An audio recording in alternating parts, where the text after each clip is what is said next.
ثم إلى روح الشيخ السامي البلبلي ثم إلى روح سيدنا أحمد فحم زمزم ثم إلى أرواح والدنا ومشايخنا وأصولهم وقربهم بأن الله تغشاهم برحمة والمغفرة ويؤدي درجتهم في الجنة وينفعنا ويعيد علينا وعلى والدنا وعلى أهل بلدنا أجمعين من بركاتهم وأنوارهم وأسرارهم وعلومهم ونفحاتهم وخصوصياتهم وأن الله الكريم يرزقنا فهم النبيين حج المرسلين وحسن الخاتمة في أمين وعافية وسلامة بسر النبي وآل النبي بسر الفاتحة.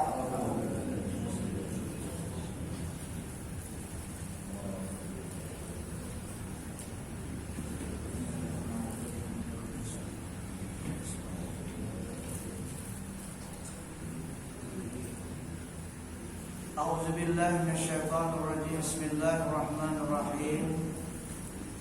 والقلب هو المقبول عند الله سبحانه وتعالى إن سلم من غير الله وهو المحجوب عن الله إذا سار مستغرقا بغير الله وهو المطالب وهو المخاطب والمؤاتب وهو الذي يسعد بالقرب من الله فيفلح إذا زكى وهو الذي يخيب ويشقى إذا دنس ودس وهو المطيع بالحقيقة لله تعالى وإنما الذي ينشر على الجوارح من العبادة أنواع وهو العاصي المتمرد على الله تعالى وإنما الساري إلى الأعضاء من الفواحش آثاره.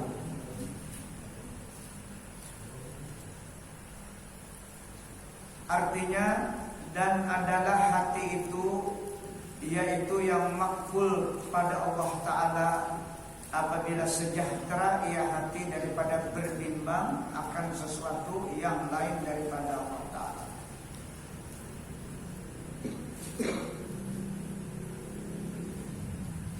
Dan adalah hati itu yang mahjub atau tertutup daripada Allah Ta'ala apabila jadi ia karena dengan bimbang akan yang lain daripada Allah Ta'ala. Arti bimbang bukan zikir tapi dunia yang dipikirkan. Itu arti bimbang. Ketika kita banyak pikiran maka lupa dengan Allah. Itu arti tertutup atau terhijab kita dengan Allah. Dan adalah hati itu yang dituntut akan berbuat ibadah kepada Allah Subhanahu wa Ta'ala. Dan yaitulah yang dikhitab oleh Allah Ta'ala. Arti dikhitab, dipandiri bahasa kita. Nang dipandiri itu adalah hati kita. Atau yang dilihat oleh Allah itu hati kita, bukan lisan kita. Tapi lisan kita kalau salah membaca.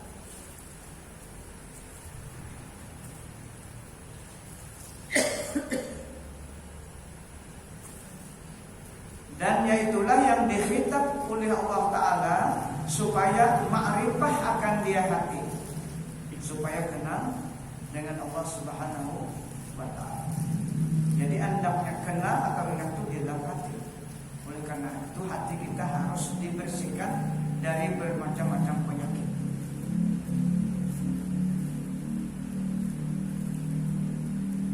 Yakni yang disuruhkan oleh Allah Ta'ala, dan yaitulah yang ditumpalak oleh Allah Ta'ala.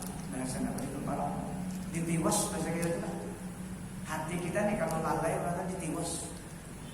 Allah Ta'ala itu meulahkan hati kita, meulahkan mata, meulahkan telinga.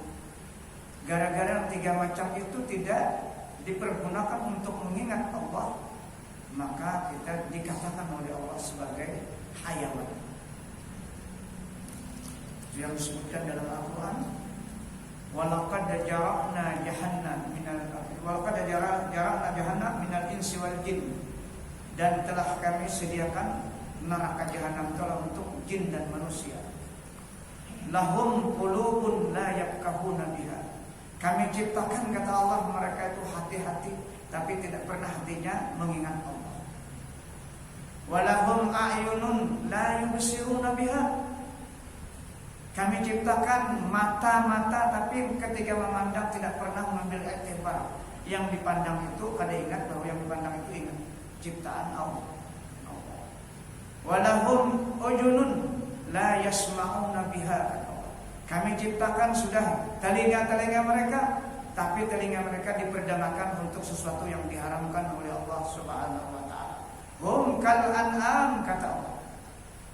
Allah sendiri yang mengatakan, mereka itulah seperti hayawan.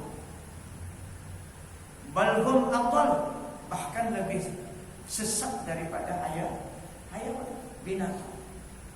Kalau binatang, hayawan, kambing, kucing mati jadi tanah. Tapi kalau manusia ada pertanggungjawaban. Ulaika humul ghafilun, tujuannya. Mereka itu bujur-bujur kada ingat Allah Ta'ala.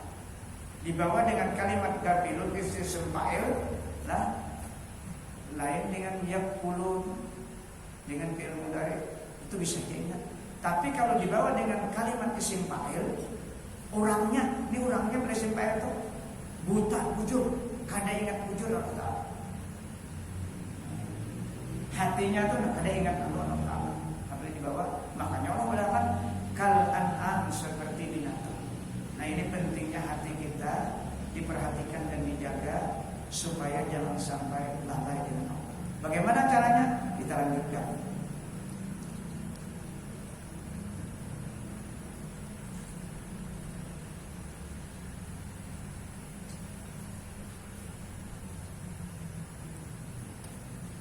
Dan yaitulah yang ditumpalak oleh Allah Ta'ala, yaitu yang dimurkakan oleh Allah Ta'ala jika taksir ia hati pada berbuat ibadah. Dan yaitulah yang disiksa oleh Allah Ta'ala jika berbuat maksiat. Siksaan yang paling beratnya adalah siksaan kada kau berzikir, kada kau beribadah. Kurangnya sehat, makan kuat, tapi kadang apa ibadah itu siksa yang sebenarnya. Kalau garik, awak sakit, itu masih bisa berzikir. Tapi kalau sudah kadang kau berzikir, kadang kau beribadah, ini adalah siksa yang sebenarnya. Sampai ke mati resikonya.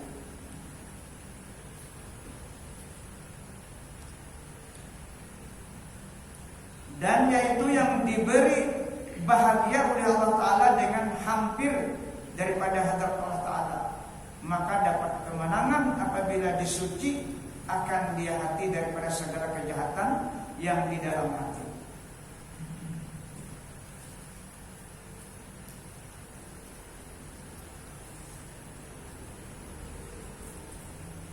Jadi kalau orang hati itu tenang, tentram, itu dapat kemenangan.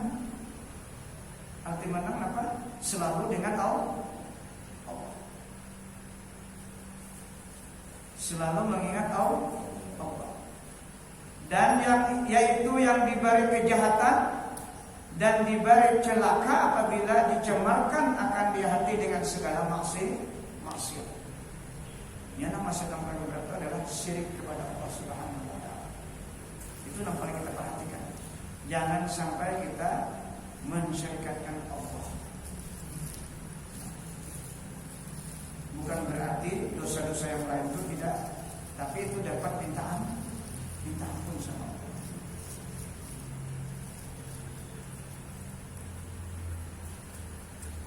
Dan adalah hati itu yang berbuat taat pada hakikatnya bagi Allah Ta'ala, dan hanya saja hasil atas segala anggota yang zahir daripada segala ibadat itu sebab mesra daripada cahaya nur hati yang baik itu.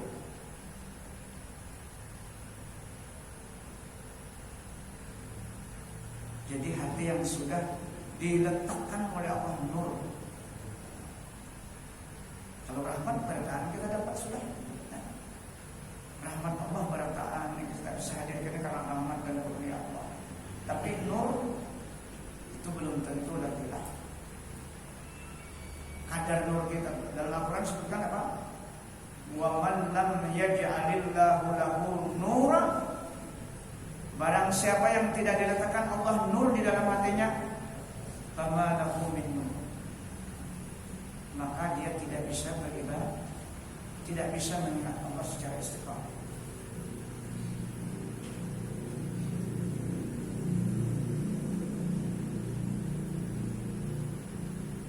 Dan adalah lagi hati yang jahat itu adalah asal segala maksiat.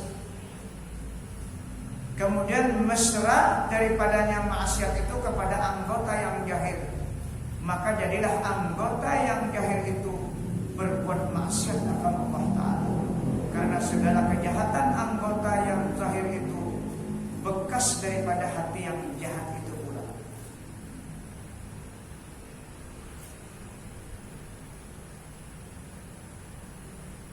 Dan dari sebab itulah bersungguh-sungguh masyayikh Ahlussufi mengetahui akan ilmu batin yang mensucikan akan hati daripada maksiat yang batin, yaitu ilmu tasawuf.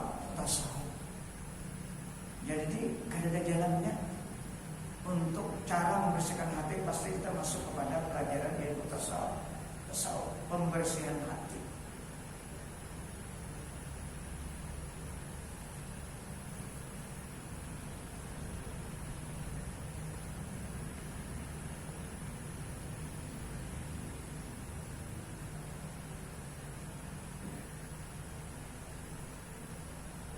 Dan dinamakan akan dia ilmu tariqah, karena tarikat ini amaliyahnya banyak. Tarikat itu amaliyahnya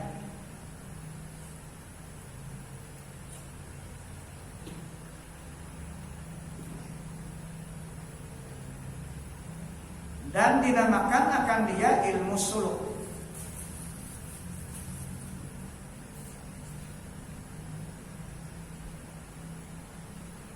Ilmu suluk artinya ilmu jalan menuju Allah.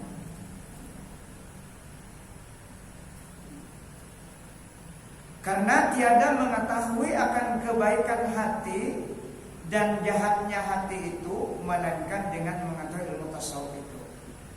Jadi kalau dalam fikih kan berbicara tentang haram dan halal, pahala dan dosa. Kalau ilmu tauhid itu mengenal Allah. Belum berbicara tentang mengenal apa, belum berbicara tentang menghilangkan rasa.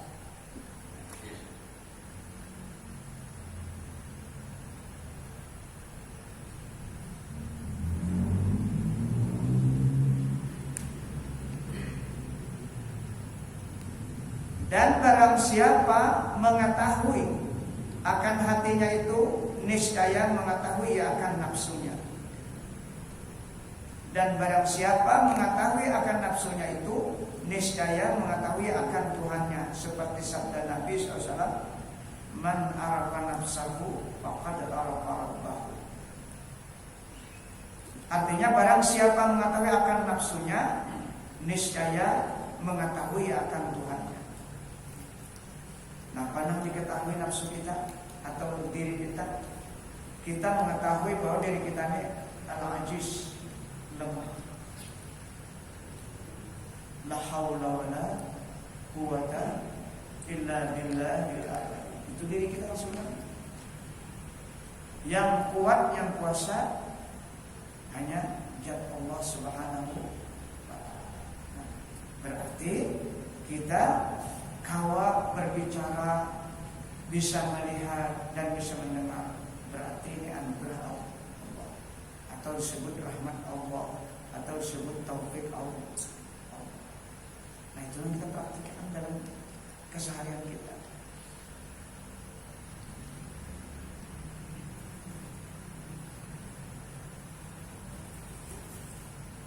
Yakni barang siapa mengetahui akan hatinya, niscaya mengetahui ia akan nafsunya. Dan barang siapa mengetahui akan nafsunya itu, niscaya mengetahui akan Tuhannya. Yakni barang siapa mengetahui akan nafsunya bersifat dengan papa. Nah, jadi bilang siapa mengatakan nafsu kita nih bersifat dengan papa, artinya kada bisa apa-apa. Papa itu diambil dari kata pakir. Arti pakir apa?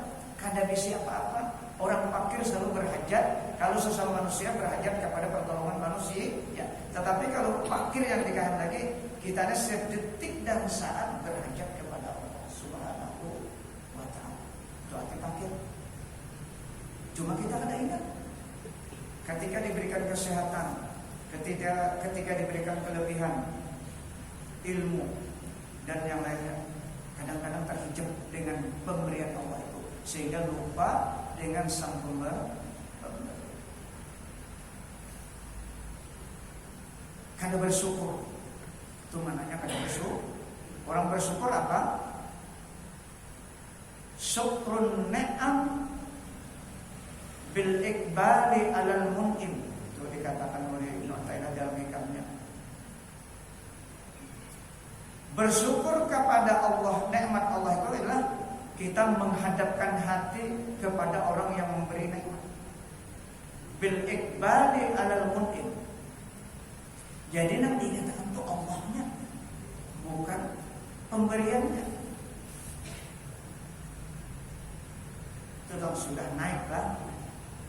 Itu yang disebut dalam bahasa lain suhudul wahdah bil kasrah.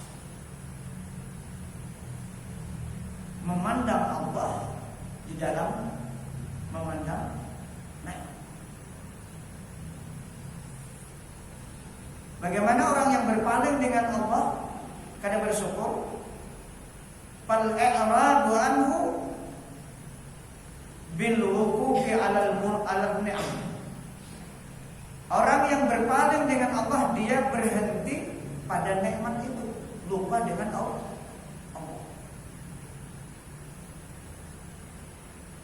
Kita kasih ini tadi dah, pada ingat pada Allah menjalankan rasa kita terhijab Allah. Nabi kita hajar mulai di Mekah sama Masjidil Haram, Allah menjalankan ada sidin. Makanya dengan waktu laila, waktu malam yang sangat sedikit,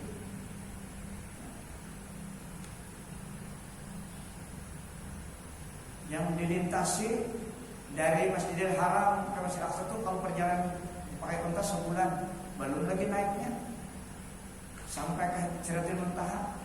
Itu ada yang mengatakan masih panas, kedudukan situ sudah kembali.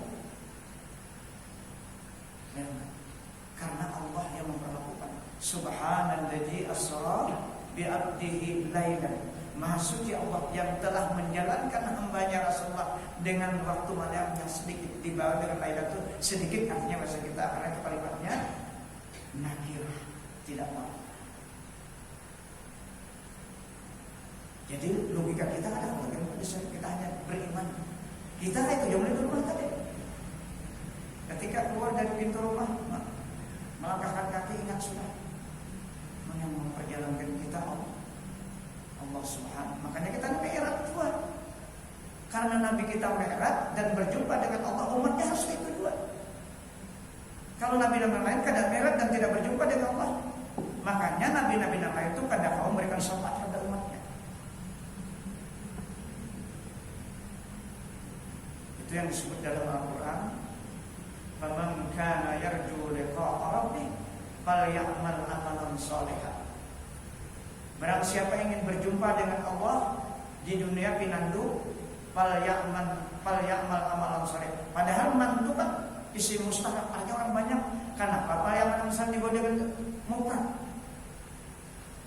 Ini misalkan ibadah Rasulullah lah yang bisa berjumpa dengan Allah. Maksudnya aturannya di bawah amalan salihat. Karena mandu kan orang banyak maksudnya. Jadi ibadah kita ini tidak terlepas dari contoh Rasulullah, dari lahirnya dan batinnya.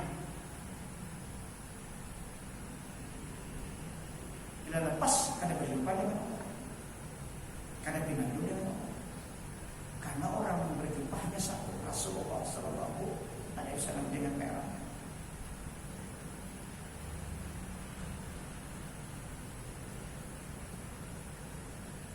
Kesimpang sedikit lah.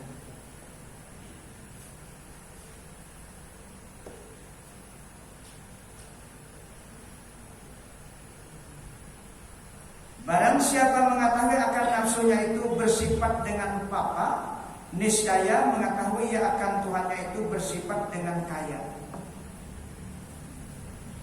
Jadi Allah memang kaya. Allahul Ghani. Ya ayuhan nasu antumul fuqara ila Allah. Wallahu al-ghani. Itu Al-Quran. Wahai manusia, kata Allah Ta'ala, kamu semua itu fakir berhajat kepada Allah. Nan kaya itu Allah. Ya sudah, Al-Quran sudah dari itu.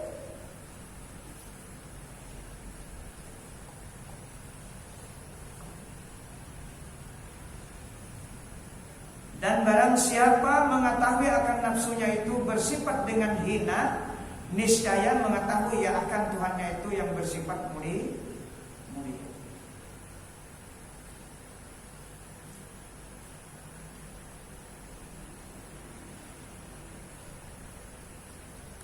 Dan barang siapa mengetahui akan nafsunya itu bersifat dengan dhaif, niscaya mengetahui ia akan Tuhannya itu bersifat dengan kuat. Direkturnya kada bisi kekuatan apa-apa. Kalau ada, berarti kekuatan yang diberikan oleh Allah. Makanya sifat maha itu udah adawan kita lah. Qudrat, iradat, ilmu, hayat, sama, basar, alam tujuh ada. Itu sudah diangkat di awal kita, ditajadikan oleh Allah Subhanahu Wa Taala. Nah itu nanti kita lihat yang beraktivitas di awal kita nih. Makanya ihsan, makam ihsan itu anta budallaha ka'annaka tara. Ya Rasulullah, bila engkau menyembah Allah, maka engkau seakan-akan melihat Allah. Ayat hadis.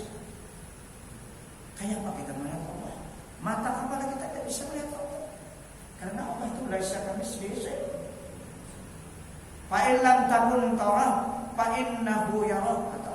Kalau kamu kada kawa juga melihat Allah Ta'ala, jelas kada kawa. Maka yakin bahwa Allah selalu melihat. Di sini apa yang harus kita lihat? Kita melihat kudrat dan iradat Allah. Itulah kita lihat. Kita hanya kalau melihat sifatnya, jangan kawa. Maka kudrat dan iradat sampai ke alam itulah yang beraktivitas di sekujur tubuh kita, terutama dalam ibadah sembahyang. Itu yang dimaksud melihat.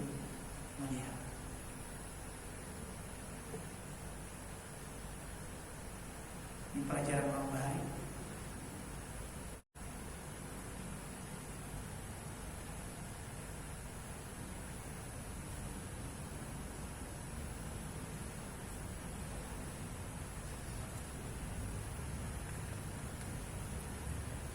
Dan barang siapa mengetahui akan nafsunya bersifat dengan lemah, niscaya mengetahui ia akan Tuhannya itu yang bersifat kuasa. Ini tauhid anaknya. Dan lagi barang siapa mengetahui ia akan nafsunya itu bersifat dengan panah, niscaya mengetahui akan Tuhannya itu yang bersifat bapa. Minta maaf, panah sih ada kalau lain panah, bagus. Paman panah itu dimana disebutkan dalam Al-Quran. Kullu man 'alaiha fan. Nah, pan itu panah kan? Nah. Setiap sesuatu semuanya akan sirna. Kalau terjemah fikih setiap sesuatu manusia pasti mati. Tapi dalam Islam artinya panah. Kita ini sudah melatih menghilangkan sifat besar yang kita kada punya kudrat, kada punya iradat, kada punya ilmu, kada punya hayat, kada punya sama, kada punya kalam. Itu yang dipraktikkan.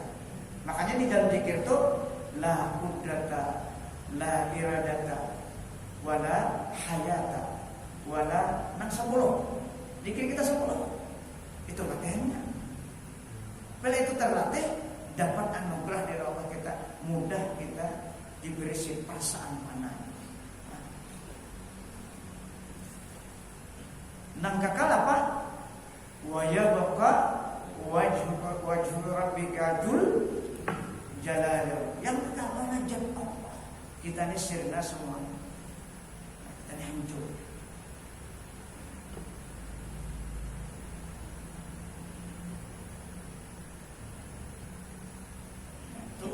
Itu pada di tauhid lagi. Hendaknya berbicara pandang tuh. Nah itu sudah kepada ilmu tasawuf. Kalau kita masih di tauhid, itu wujud kita tetap ada. Di mana dalilnya? Wa iyyaka na'budu. Dan hanya kepada Engkau kami menyembah. Artinya menunjukkan bahwa wujud kita itu masih ada. Tapi setelah wa iyyaka nasta'in, hilang wujud kita. Karena jadi kau iyyaka na'budu karena Allah yang menolong kita bahasanya. Apa? Kalau yang kita panakan dia karena kudrat derajat Allah, jadi kita kalau menyembah Allah Subhanahu wa ta'ala.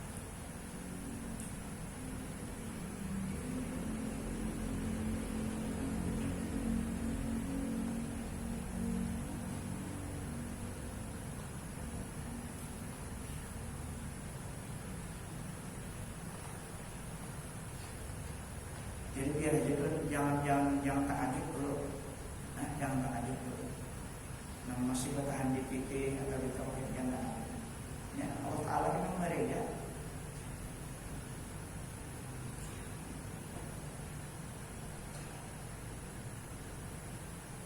Yang penting kita jangan merasa cukup. Itu jangan sebenarnya. Jangan merasa cukup. Nang kain aja sudah cukup, jangan.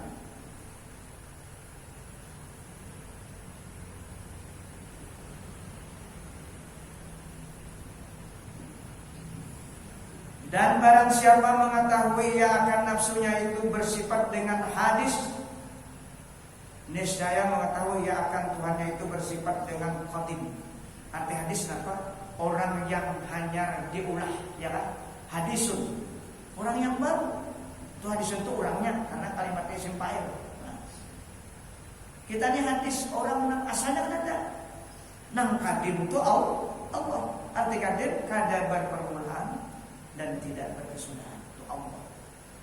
Kita ini hadis bahkan hanya diulang.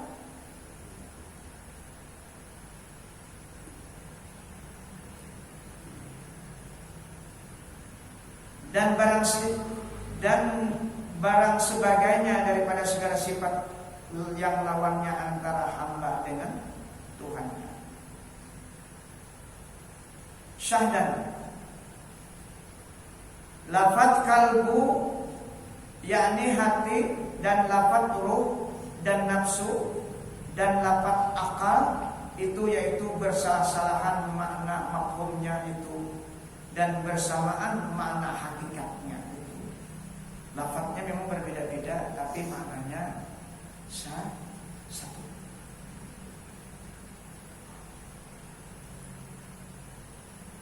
Oleh sebab itu menyatakan Imam Al-Ghazali rahimahullah dengan katanya, wa nahnu nubayyinu ma'nal qalbi war ruh wan nafs wal aql.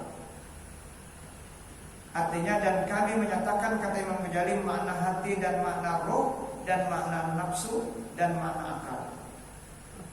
Fal awwalu lafzul qalbi wa huwa yutlaqu li ma'nayaini.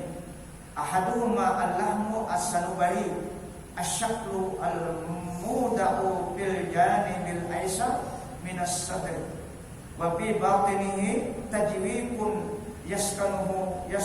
yaskunuhu damun aswadu wa huwa manba'ur ruh wa ma'dinuha wa hajal lahmu ala hajal syakli aydan mawjudun bil bahaimi wal mauta. Artinya, maka yang pertama itu lafaz qalbun, yakni hati, dan yaitu diitlaqkan, artinya disebutkan bagi dua makna. Pertama, daging rupanya seperti buah kayu sanubar yang ditaruh Allah Ta'ala di dalam pihak kiri sebelah sini. Nah, hati sanubar sebelah sini. Makanya ada yang langsung bayar fotokopi itu. Sanubar.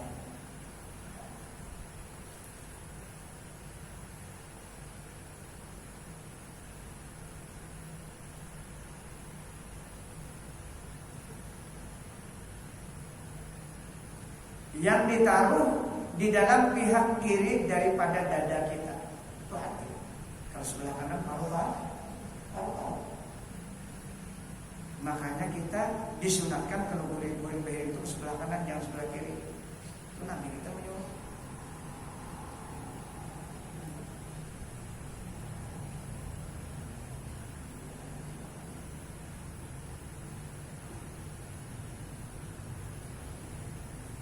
Dan di dalam batinnya hati itu berlubang tempat diam darah yang hitam.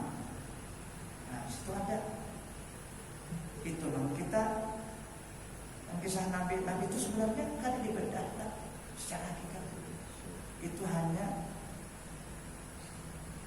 kinayah kepada umat. Itu dijelaskan dalam kitab. Karena Nabi itu pada darah hitam pada nur.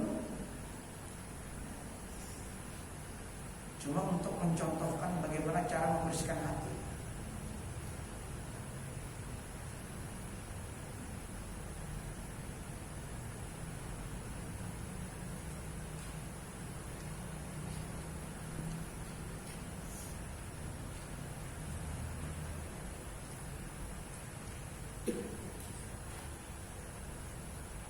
Dan di dalam batinnya hati itu berlubang tempat diam darah yang hitam, yaitu tempat terbit ruh dan tempat keluarnya ruh. Bukan berarti ruh itu banyak di situlah. Di bahasanya kata awal lagi roh itu abstrak, rahasia.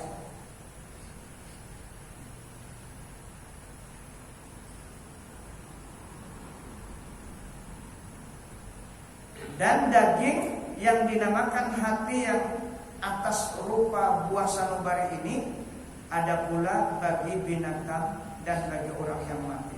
Berarti ada hati. Karena di situ ada rasa. Itu makna yang pertama. Wal makna tsani wa huwa latifatun rabbaniyatun rohaniyatun la bihajal lahmi ittisalu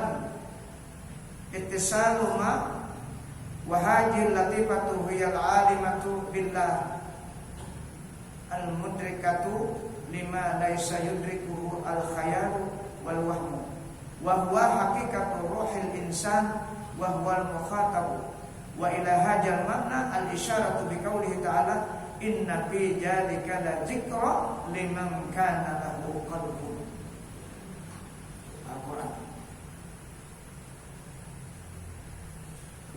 Artinya dan makna yang kedua itu yaitu latifatun rabbaniyatun rohaniyatun, yakni yaitu jisim yang halus yang dibangsakan kepada ketuhanan, yang dibangsakan kepada Tuhannya, yaitulah hakikat ruh manusia.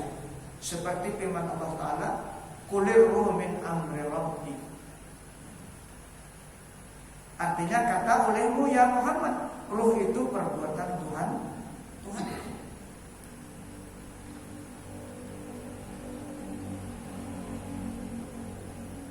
Jadi bukan ruh anaknya itu bukan.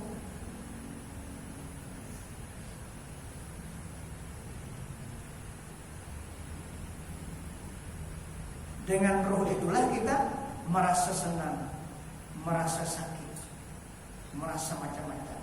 Karena yang musikan itu ada roh. Seluruh anggota itu hakikatnya roh yang memusikkan. Tapi roh bertempat di hati. Karena rahasia.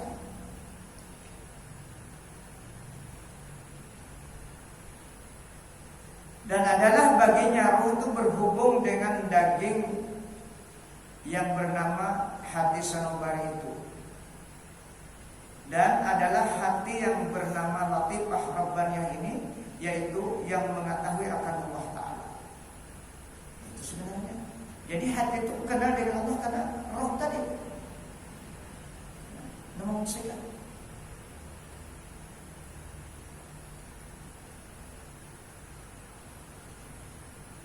Oleh karena itu kita harus terus menerus memberi makan roh.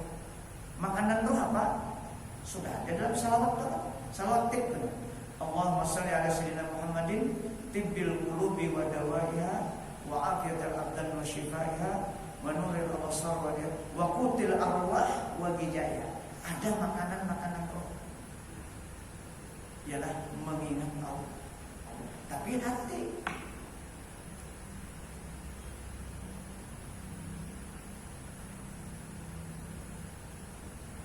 Lalu dengan hati kita menyebut Allah itu karena difungsikan oleh roh tadi. Sedangkan roh adalah hakikatnya kita ada tahu. Luar biasa Imam Ghazali yang membicarakan tentang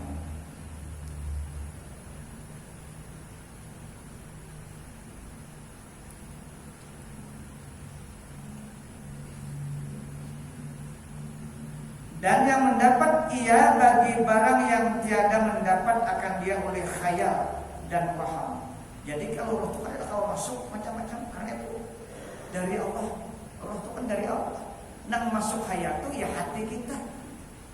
Nang macam-macam masuk ke dalam hati. Nah ini boleh dibersihi supaya roh ini mutasil. Mutasil selalu apa istilahnya tuh? Connect. Roh ini selalu mengendalikan hati kita dengan mencari. Karena roh itu kan dari Allah, rahasia dari Allah. Dan roh itu juga disebut apa? Ana abul arwah ya Rasul. Ya Nabi Allah. Aku ini ya Nabi adalah pemimpin seluruh roh. Ada gampangan kita nih.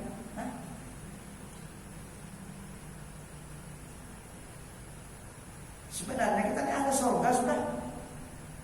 Badan kita dari Nabi Adam diambil dari surga. Roh kita dari Rasulullah. Cuma ketika lahir ke dunia, roh kita itu diselimuti oleh batang tubuh kita dan nafsu kita, sehingga kita terhijab.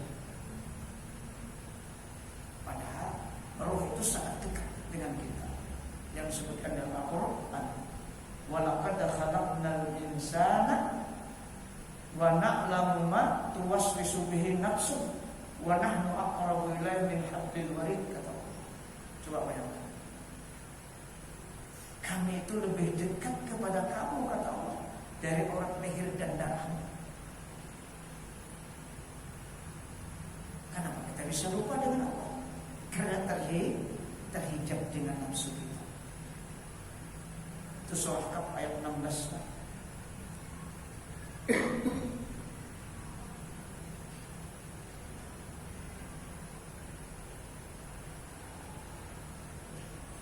Dan hati yang bernama Latifah Rabbaniyah itu, yaitulah hakikat roh insan, dan yaitulah yang dikhitab oleh Allah Ta'ala di dalam alam Allah dengan katanya alastu bi rabbikum qalu bala. Bukan hati, ya roh. Setelah 4 bulan kita ditiupkan roh, itu yang dikhitab dan dipandiri oleh Allah Subhanahu wa Ta'ala, supaya roh ini mengaku Allah sebagai Tuhan dan roh mengaku sebagai hamba. Nah, ayat yang pertama tuh ini kan singkat alastu bi rabbikum qalu bala. Surah Al-A'raf ayat sampai sini dulu. Kebetulan ada sahabat sini. Ya sedikit ya.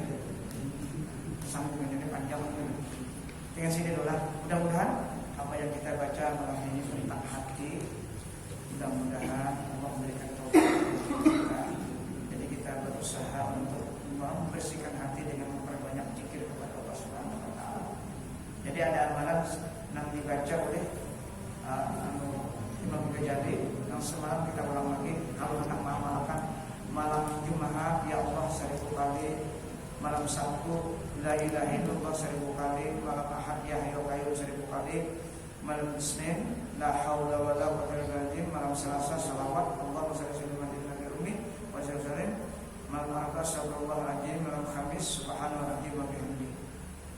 Nah, ini yang Imam Ghazali, aku tidak diberikan kelapangan dan keberkatan sehingga aku mengamalkan. Wa ma wajadtu mafatihal falah wal barakah illa istimala hajin awal. Jadi Imam Ghazali, aku tidak akan mendapatkan kebahagiaan dan kelapangan dan keberkatan kecuali aku mengamalkan wirid dan semingguan ini. Nah ini ringkas saja amalannya. Nah ini nyaman lah diamalkan. Mudah-mudahan kita datang kalau amalkan kewiannya. Kalau sedikit sahabat malam Selasa aja. Nah mungkin sejam. Kalau nanya itu setengah jam aja untuk. Mudah-mudahan Allah memberikan taufik dan hidayah kepada kita bertahan, dan mudah-mudahan Allah mengampuni segala kesalahan kita dan dosa kita dan dosa guru-guru kita dan dosa anak istri kita dan dosa orang tua kita dan saudara-saudara. Al-Fatihah. Ya karena amin ya Allah. Allahumma shalli ala sayyidina Muhammad. Allahumma anfa'na bima 'allamtana wa 'allimna ma yanfa'una wa zidna ilma. Allahumma ij'alna ya Allah min ibadikal mukhlasin min ibadika